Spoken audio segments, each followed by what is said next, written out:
Next subsection versus clauses.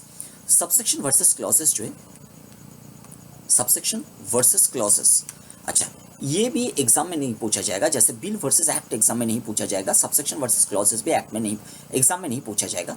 But conceptual learning का हिसाब से ये पता होना आपको जरूरी है, नहीं तो आप गलत रीडिंग करोगे, कोई भी एक्ट रीडिंग करोगे तो हो सकता है गलत रीडिंग करोगे, रीडिंग गलत हो जाएगा। देखिए कैसे हम आपको बता रहे हैं, कोई भी सेक्शन का स्ट्रक्चर आप जानते हो, कोई भी सेक्शन उसका स्ट्रक्चर कैसा होता है, मे बी यू नो कि सेक्शन जो होता है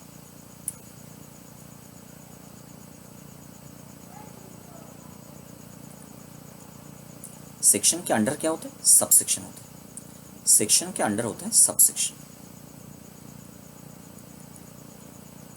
फिर आप जानते हो कि सबसेक्शन के अंडर क्लॉज आता है, फिर आप जानते हो कि क्लॉज के अंडर होता है सब क्लॉज, और सब क्लॉज के अंडर होता है पैराग्राफ, फिर पैराग्राफ के अंडर होता है सब पैराग्राफ, और सब पैराग्राफ के अंडर होता है सब पैराग्राफ। ऐसे चलता रहता है कोई भी सेक्शन का स्ट्रक्चर। तो सेक्शन के बाद सबसेक्शन आता है नॉर्मली, बट कभी कभी आप देखोगे सेक्शन के बाद डायरेक्टली क्लॉज आ गया, मतलब सेक्शन के बाद हम क्लॉज बता रहे हैं। ऐसे सेक्शन 2 ब्रैकेट में हमने 1 लिखा, बट रीडिंग करने के टाइम में हमने नहीं बताया सेक्शन 2 सबसेक्शन 1, क्या बताया, सेक्शन 2 क्लॉज 1। बात समझ में आ रहा है। फिर अगर यहाँ पे ए लिखा रहेगा तो क्या बताएंगे, section 2 clause 1 sub clause A.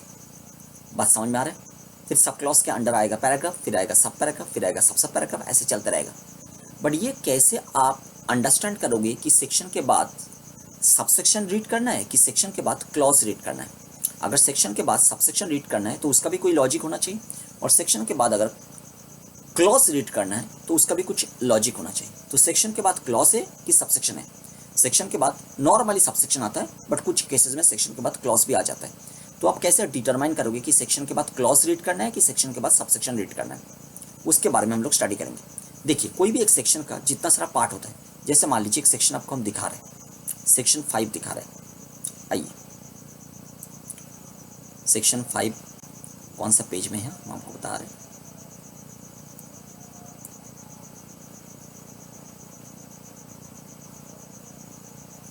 देखिए सेक्शन 5 होता है स्कोप ऑफ टोटल इनकम, आप जानते हो सेक्शन 5 होता है स्कोप ऑफ टोटल इनकम।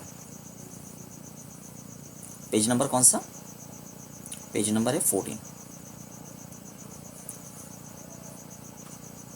तो स्कोप ऑफ टोटल इनकम, अभी स्कोप ऑफ टोटल इनकम में देखो बेसिकली 2 पार्ट है सेक्शन 5 का। This is first part and this is second part. 2 part में डिवाइडेड है सेक्शन 5, और 2 पार्ट को 2 नंबरिंग से इंडिकेट किया गया है। देखिए नंबर 1 नंबर 2। अभी आप स्टडी करने के टाइम में जब रीड करोगे सेक्शन 5 सबसेक्शन 1 रीड करोगे कि सेक्शन 5 क्लॉज 1 रीड करोगे, सेक्शन 5 सबसेक्शन 2 रीड करोगे कि सेक्शन 5 क्लॉज 2 रीड करोगे।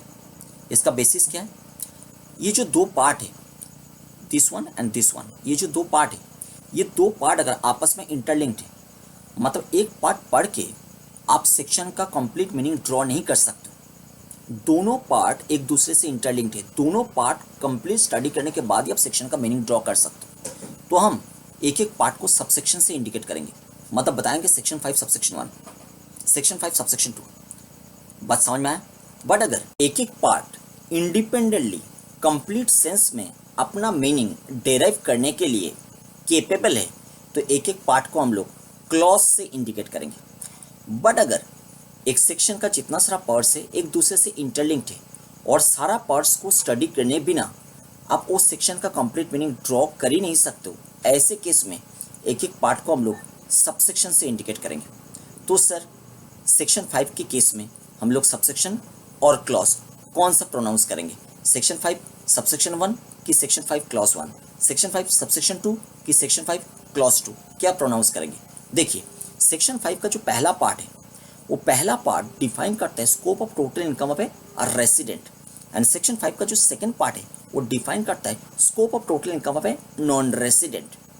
तो स्कोप ऑफ टोटल इनकम ये जो थीम है सेक्शन 5 का, ये थीम का कंप्लीट मीनिंग ड्रॉ करना पॉसिबल है नहीं दोनों पार्ट को स्टडी करने बिना।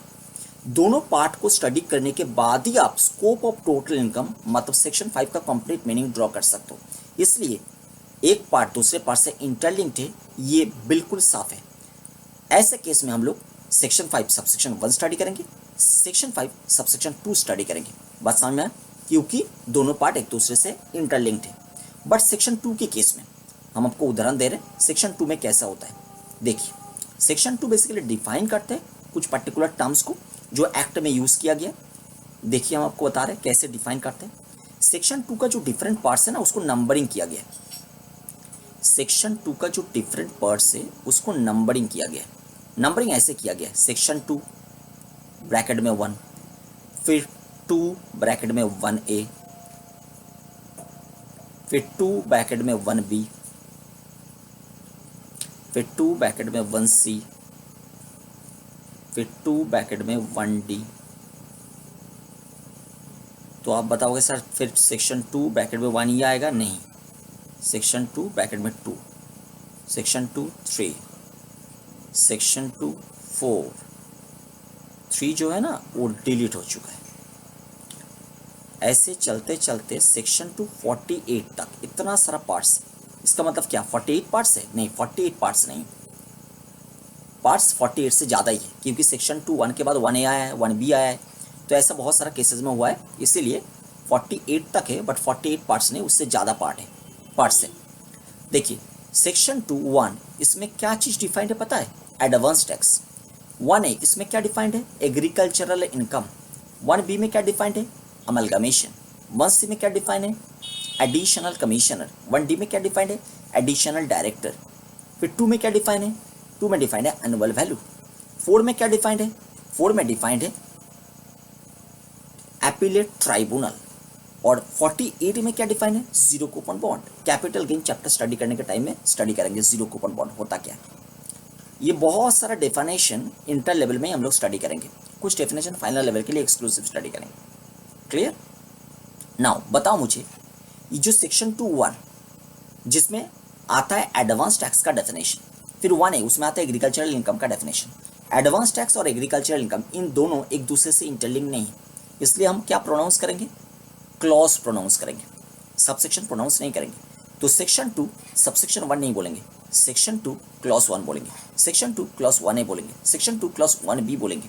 बात समझ में आया? एक दूसरे से इंटरलिंक नहीं है, इसलिए अलग अलग पार्ट्स को हम लोग क्लॉज से इंडिकेट करेंगे, सबसेक्शन से इंडिकेट नहीं करेंगे सेक्शन 2 के केस में। बात यहाँ समझ में आ गया?